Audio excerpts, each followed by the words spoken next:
Welcome to the Deep Dive. We sift through the noise to bring you what matters. Today, we're diving into something happening in gaming that might genuinely catch you off guard. We're seeing this noticeable wave of players, believe it or not, moving from World of Warcraft, the absolute giant, over to old school RuneScape, especially this summer. Now, maybe like me, your first thought is, hold on, RuneScape, the old browser game. The one that looked, well, kind of simple. Especially here in North America, it often got dismissed. Yeah, it does seem really counterintuitive on the surface, doesn't it? Yeah. WoW was the king, the benchmark for MMOs for so long. High production, cinematic, huge cultural impact. Right. And old school RuneScape or OSRS, it's often been, well, overlooked, maybe even a bit stigmatized. But this deep dive isn't just about comparing two games head to head. We want to get at the bigger picture here. We're talking about modern gaming, the whole relationship between the companies making games and us, the players, the consumers, and also maybe that feeling a lot of us have, that kind of quiet, creeping gaming burnout. Yes. So the big question we're exploring is, could old school RuneScape, with its really different, almost countercultural way of doing things, actually be an answer? Could it be a sort of digital home for you in this changing landscape? Let's get into it. It's fascinating because this shift, this migration, it really taps into some deeper things happening culturally, beyond just which game has better raids or graphics. It touches on stuff like the attention economy, how our time and focus are being treated as resources. It's about looking for authenticity online and digital spaces. And frankly, a growing feeling of distrust maybe about how a lot of modern digital products seem designed to extract value from us rather than just engage us. Yeah. So we're really asking why. Why leave the biggest game for something that looks, at first glance, so much older, maybe even more demanding? And to really get that, we kind of have to step back, look at the history, how these two games started out on such different paths. When WoW launched back in 2004, man, it wasn't just another MMO. It blew the doors off. It really did. Blizzard took what games like EverQuest or Ultima Online had done, these ambitious, sometimes clunky worlds, and they polished it. They made it accessible, slick, cinematic, really appealing to a mainstream audience. The production values were just leagues ahead at the time. Totally. Every zone felt crafted. The quests pulled you in, and the marketing, wow. It was aimed right at North America, gave it this massive pull. It became more than a game. It was a cultural touchstone. Absolutely. The whole idea of getting lost in WoW, putting in hundreds, thousands of hours, it became a common reference point. You had that huge South Park episode in 2006, Make Love, Not Warcraft. That wasn't just reflecting its popularity.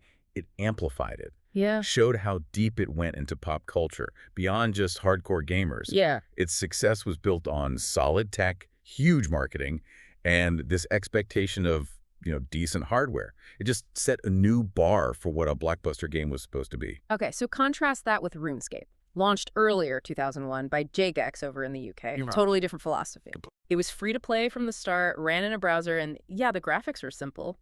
Even for back then. That accessibility was its biggest strength, right? Yeah. You could just jump in, no big download, no powerful PC needed, no initial cost barrier. But ironically, that strength became a bit of a curse, didn't it? At least in the US market. It really did. Here in the States, RuneScape often got dismissed, like really looked down on. Crude, cheap. That was the kind of talk you'd hear. I remember that. In school, WoW was the cool game. RuneScape was kind of seen as the game for kids who couldn't afford WoW, maybe? That was the stereotype. Exactly, and the cultural origin mattered a lot. WoW felt very American. The spectacle, the faster pace, clear goals. RuneScape had this very British sensibility. Like what? Well, a quirky sense of humor, often quite dry. Yeah. A much slower pace overall, and a lot more reading, text-based quests and lore.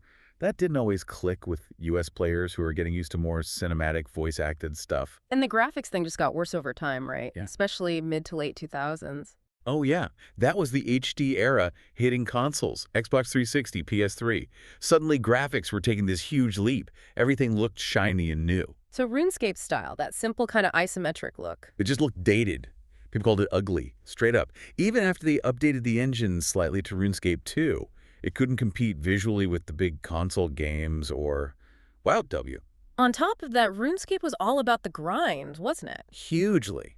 That wasn't just part of the game, it was the core philosophy. It demanded hundreds, potentially thousands of hours to max out skills. Which, from the outside, looked insane to some people, the whole no-life stigma. Right. But for the players in it, That grind was the entire point. Every level gained, every rare drop, you earned it. It wasn't just handed to you. That feeling of accomplishment must have been huge. Absolutely. It's that earn, not given satisfaction. Yeah. It creates this really strong bond with your character, your achievements, like building something yourself versus buying it pre-made. The effort makes it meaningful. So RuneScape's got its loyal following, doing its own thing. But then things got rocky. There was a huge turning point. Yeah, the early 2010s, Jagex introduced the evolution of combat, EOC. I remember the name. What exactly was it? It was a massive overhaul. It basically changed RuneScape's classic, simple point-and-click combat. Which was kind of unique, right? Almost turn-based feeling sometimes. Exactly. Changed that into something much closer to WoW W's system. Ability, hot bars, cooldowns, more action-oriented. And that didn't go over well. For a huge chunk of the long-term player base, no. Yeah. It wasn't just a mechanical tweak. It felt like a fundamental shift in the game's identity. How so? Well, RuneScape's old combat was just one part of a bigger sandbox. You had skilling, questing, exploring.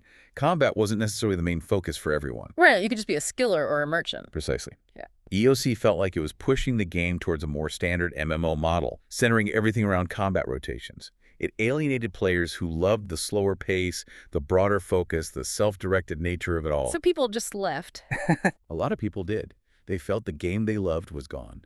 And that huge reaction, that player exodus, directly led to the push for what we now call old-school RuneScape. Wow. So OSRS wasn't planned from the start.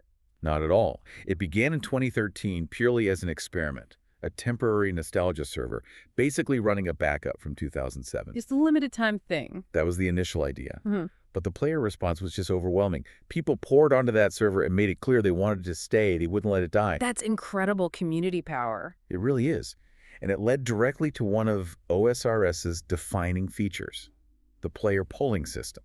Ah, I've heard about this. This is where players vote on updates. Exactly. It was Jagex's way of rebuilding trust after the EOC disaster. Yeah. How do you make sure you don't alienate your core players like that again? You give them a direct say. Right. Major updates, new skills, significant changes. Mm-hmm. Pretty much everything has to pass a player poll. Usually needs something like 75% approval from active members. That's actually revolutionary for game development, isn't it? It's incredibly unique, especially for an MMO of its scale. It's not just listening to feedback. It's giving the community genuine governance over the game's direction. And OSRS is still going strong. Absolutely. So Sure. It's been running for, what, over 11 years now? It's actually outlasted the version of RuneScape it spun off from in terms of active development focus. It's probably in its healthiest state ever right now. That polling system must build incredible loyalty. It fosters a level of trust that's just rare. Mm-hmm. Which brings us neatly into the whole monetization issue, right? Because trust is a huge factor there, too. Yeah, let's talk about that, because the EOC era in RuneScape happened right around the time the whole industry seemed to be shifting towards, well, more aggressive ways to make money. Definitely. We started seeing loot boxes becoming common, things like XP lamps to speed up progress, paid spins on wheels for random rewards. Wheel of Fortune, Treasure Hunter in RuneScape itself, right? Yeah, RuneScape 3 went down that path too, but it was part of a much bigger trend across gaming. You had games like League of Legends, Overwatch later on, and then, you know, the absolute phenomenon of Genshin Impact.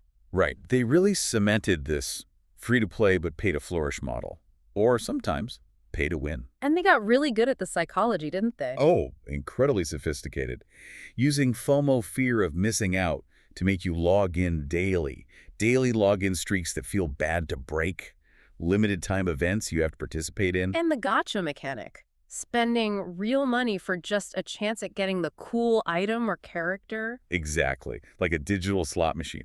And while that model is very accepted, even expected in some markets, particularly in Asia. In the West, it often felt manipulative, like it was preying on addictive tendencies. Yeah, it rubbed a lot of players the wrong way. It started to feel less like playing a game and more like being constantly marketed to within the game. Like that vending machine analogy, paying for a chance, not guarantee. And the deeper issue wasn't just spending money, it was how it changed the game itself.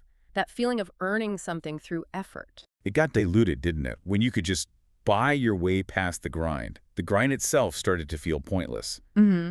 Or worse, it felt like the grind was designed to be annoying, specifically to push you towards paying. Yeah. You take away the meaning of the effort. You take away the shared struggle, the stories people tell about finally getting that drop after weeks. You remove the soul for certain types of games, especially games built on long-term progression and achievement. So how do subscriptions fit into this? Because WoW started as a subscription game. Back then, paying monthly felt kind of new. It did. People were used to buying a box and owning the game. Paying $10, $15 a month seemed weird to some. But the value was clear, right? With early WoW especially. Absolutely. You got constant updates, huge expansions, a persistent world that grew, your progress saved securely. Compared to a $40 console game you finish in 20 hours, an MMO offered potentially thousands of hours. The cost per hour was actually very low. But that's not really the issue today, is it? It's not just the sub. No. It's the layering. It's charging the subscription and then hitting you with an in-game cash shop, battle passes, cosmetic bundles, maybe even power boosts. Right. The sub starts feeling like just the entry fee, like a cover charge to get into a place that's then going to try and sell you stuff constantly. That cover charge for a casino analogy resonates with a lot of players. Okay. And even WoW, the original subscription king, eventually added microtransactions, mounts, pets, level boosts, tokens. So how does OSRS handle it? You said their approach was tame. Remarkably so, yeah. They have a membership, which is the core subscription. Yeah.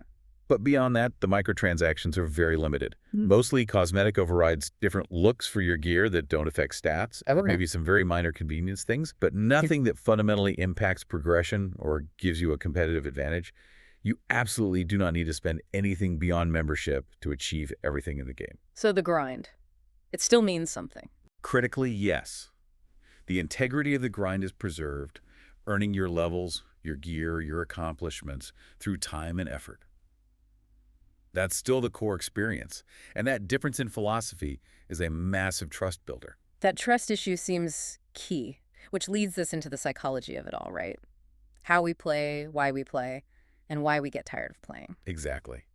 Because in modern gaming, it really feels like our attention has become the main currency. What do you mean?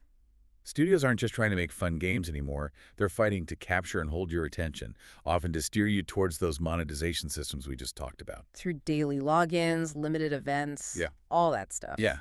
Daily rewards, FOMO mechanics, push notifications. It's all designed to make logging out feel like you're losing something, like you're falling behind if you take a break. That does sound exhausting, like a constant obligation. It is exhausting. It's like being on call for your game. And for many, it's just chipped away at the simple joy of playing for fun. It becomes another chore. Okay, so that's one kind of fatigue. But then people say OSRS can be boring. How is that different from burnout? That's a crucial distinction. OSRS can feel slow, maybe even boring in the very beginning, especially if you're used to modern games holding your hand. How so? Like, what makes it feel boring initially? Your run energy drains super fast, so you walk a lot. Combat is very simple clicks early on. The interface isn't flashy. And crucially, the game just drops you in this huge world and doesn't really tell you what to do, no big arrow pointing the way. Overwhelming options, maybe. Yeah, and uncertainty. It's that initial discomfort of not having a clear path laid out for you. Modern games often eliminate that discomfort entirely. With tutorials, quest markers, constant story beats. Right, which is great for getting started quickly, but it can also make you a passive recipient. You're following instructions, not really exploring or discovering on your own terms. It flattens the experience sometimes. Okay, so that's the initial OSRS boredom, maybe better described as uncertainty or needing to find your own way. Yeah. How is that different from burnout? Burnout is what happens later. It's when a game keeps hitting you with quick rewards, constant dopamine fixes, but the underlying loop feels hollow. The novelty wears off. Like running on a hamster wheel. Exactly. You're busy, you're getting stuff, but it doesn't feel meaningful in the long run. And sadly, for many players, later WoW expansions started to feel like this. The daily quests, the gear resets every season. Yeah. You grind for gear, then a new patch makes it obsolete. You do your dailies, your weeklies. The progress feels temporary, ephemeral. You're always chasing the next thing, but the chase itself loses its appeal. It feels meaningless. So OSRS avoids that treadmill. It actively resists it. It doesn't shower you with constant, easy rewards. It gives you a world and basically says, go figure it out. Find what you enjoy. Want to fish? Go fish. Want to fight a boss? Figure out how. Exactly. Want to just chop trees and chat? That's fine too. There's no single right way to play. It respects your time differently. And it's more horizontal progression than vertical. That's a great way to put it. Instead of just climbing a ladder where everyone's going the same way, better gear, to fight harder bosses. Repeat OSRS lets you spread out. Master different skills, do quests, collect things, play mini-games. Right, you're broadening your character's abilities and experiences, not just pushing one number higher. The result is that every OSRS account looks different. It feels unique. So seeing someone with high stats or cool gear feels genuinely aspirational. Yeah, because you know the time and effort that likely went into it. It's not just following a standard template. It creates personal ownership. But that freedom means you have to be more proactive, right? Yeah. Look stuff up, ask people. Definitely. You'll probably use the wiki Uh-uh. a lot. You'll talk to other players. You'll experiment. Yeah. But that's the point. It Mhm. forces you to be an active participant. And that's where the connection forms. Precisely. You invest effort, you figure things out, and the game starts to matter to you on a deeper level. And this is where those boring moments become important. Like walking or fishing for hours. Yeah. OSRS has downtime baked in. Those slow moments aren't empty. They're space. Space to chat, to plan your next goal, to watch something on another screen, maybe listen to this deep dive. Maybe. It's gameplay that leaves room for the rest of your life instead of demanding 100% focus all the time. That way of playing really seemed to resonate during the pandemic, didn't it? Massively. When everything slowed down, people weren't looking for more high-octane stimulation. They flocked to games like Stardew Valley, Animal Crossing, Minecraft, Valheim. Slower games. Yeah. More intentional, creative, social without pressure. Exactly. They offered comfort, agency, connection, often without the aggressive monetization or the feeling you had to log in every single day. But even that led to a different kind of fatigue, right? The flavor of the month thing. Yeah, a new indie hit would blow up, everyone plays it for 3 weeks, then moves on to the next big thing. It became its own kind of treadmill, constantly buying new games, trying to keep up with the hype. So where does OSRS fit? It avoids that churn. It does, because it's persistent. It's this huge world that's been evolving slowly for over a decade. It's not trying to be the hot new thing. It has room for casual players, hardcore players, communities. Everyone. You can play solo, you can join a massive clan, set tiny goals or goals that take years, and with new stuff like the sailing skill coming, it's still growing. So it's kind of like a AAA MMO in scale, but with an indie spirit. That's a good way to think about it. Large scale, persistent, but with that transparency and player influence you usually only see in smaller projects. That makes it really resilient. So zooming back out, this WoW W to OSRS thing, it's more than just players switching games. It sounds like a reaction. A strong reaction, I think, against an industry that sometimes feels like it treats players less like a community and more like, well, resources to be mined for engagement and money. That trust issue again. The feeling that companies will push monetization too far, change things you love, prioritize profits over the experience. It's a widespread feeling, a breakdown of trust between creators and consumers in many parts of the industry. And OSRS, with its polling, its transparency, its restrained monetization, it stands out against that backdrop. Hugely. It's not perfect, no game is. Yeah. But that core structure, where players have a real voice and feel respected, it builds a foundation of trust that's just missing elsewhere. And when players trust the developers, they invest more. Time, money, loyalty. Absolutely. They feel like partners, like stakeholders. They're less likely to jump ship the moment something new and shiny appears because they have roots in this world. They feel heard. So this isn't just a gaming story. It's tapping into something bigger. I think so. It mirrors broader trends. We live in this super overstimulated world, always chasing the next hit of dopamine, the next notification. And people are getting tired of it, burnt out. Yeah. And that burnout is pushing people towards things that feel slower, more authentic, more community-focused, where trust matters. OSRS is countercultural in that sense. It's proving that you don't need constant manipulation to keep players engaged. Exactly. It's showing that respect, freedom, and meaningful earned progress can lead to incredible long-term loyalty. Players will stick around if they feel valued. They'll make it their digital home. Okay, so if OSRS represented this different approach, are there other games out there that capture some of that same feeling? Maybe for people who aren't into the fantasy setting or want something slightly different? That's a great question. And yes, while nothing is exactly like OSRS, there are definitely games that share parts of its DNA. Like what if someone likes the deep grind and skilling? Well, for super deep crafting and sandbox feel, you might look at Worm Online or Worm Unlimited. Very slow, very granular. Or Haven and Hearth, another indie survival MMO where progress is slow and permanent. Any others? Project Gorgon is an interesting indie MMO with a ton of unusual skills and a very old-school feel, Less polished, maybe, but lots of depth and freedom. What about the player-driven economy aspect? EVE Online is the classic example there. Totally different setting sci-fi space opera, but renowned for its player-run corporations, economy, and long-term investment. High stakes, though. More recent ones. Albion Online has a player-driven economy and gear system with a bigger focus on PvP. It shares some of that sandbox spirit. And for the retro aesthetic or nostalgia? Well, Tibia is even older than RuneScape and still running, has that lo-fi high-consequence feel. Mortal Online 2 is much more hardcore, realistic graphics, but a very unforgiving sandbox. Okay. And just that general feeling of existing in a world, setting your own pace. You see that in games like Stardew Valley or Sunhaven, even though they're not MMOs. Yeah. That slow burn progress, building something over time. And Minecraft, especially on community servers with economies or specific goals, can absolutely capture that feeling of long-term investment and self-direction. So lots of options touching on different parts of the OSRS appeal. But back to OSRS itself. Should someone listening, maybe someone feeling that burnout we talked about, actually try it? I'd say yes, give it a shot. But, and this is important, go in with the right expectations. Meaning, it's probably not going to blow you away in the first hour. It doesn't have that immediate AAA flash, the dramatic intro, the clear guiding hand. its charm is more cumulative. Exactly. It sneaks up on you. It's in the slow accumulation of levels, the random, funny interactions with other players, the satisfaction of finally achieving a goal you set for yourself maybe weeks ago. So it's for people who enjoy the journey, building something over time. Yeah.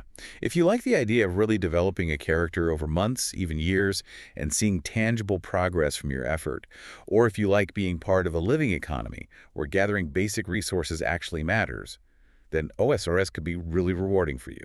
It's definitely a marathon, not a sprint. Any tips for someone starting out? How to test the waters? Set a small, concrete goal for yourself. Don't just wander aimlessly, although that can be fun too. Try completing a couple of the early, often quirky quests like Cook's Assistant or Sheep Shearer. Get a feel for the questing style. Yeah, right. Or pick a skill that sounds cool and try to get it to level 10 or 20. See how that process feels. Try making a bit of gold to buy a slightly better weapon. Tangible steps. Yeah. If you're free to play, a classic goal is beating the Dragon Slayer 1 quest. It's iconic. If you become a member, aiming for a fire cape from the Tissar Fight Cave is a huge early to mid-game milestone. See if achieving those things feels good to you. But it's not going to be for everyone, right? Absolutely not, and that's totally okay. Yeah. Some people just don't like that open-ended design. They prefer more structure, more direction. OSRS can feel confusing, maybe even frustrating, if you want the game to constantly tell you what's next. The slow start, too. The early game is deliberately slow, walking everywhere, basic combat.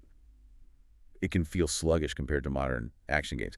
And honestly, for some, the graphics are just a deal breaker. If you don't have that nostalgia connection, it might just look old. All valid reasons. Totally valid.